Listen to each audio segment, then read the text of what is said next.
Maayong adlaw kay Spirit kini si Randy Malinban para sa Ronda Parokya.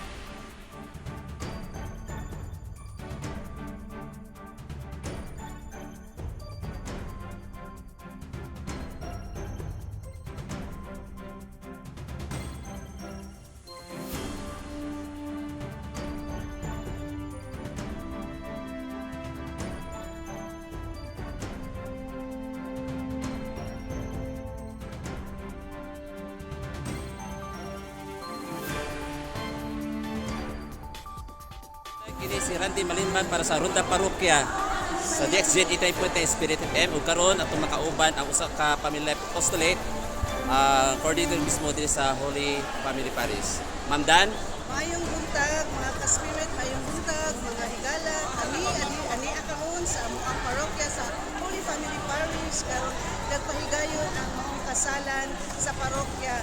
Nagkagugot gamay pero malipayon ang among mga kasing-kasing kay nagkahiusa ang mga couple, uban man ang mga ninong ug ninang ug pagura na human pod ang ceremony ni Father G. Papasalamaton kami sa nagtubag sa among tawag sa kasalan sa parokya nga matagtuig nato ng mga subay sa atong programa sa atong listahan. human ini Ma'am Dan unsa may sulod nga kuan activity. So far karon after ani magbulag-bulag na puno sila kay aduna puno sila yung mga preparasyon sa ilahang isig panimalay sa ilahang matag couple nato ipagkasal karon. Of course tayo sila celebration nila kay it calls for celebration.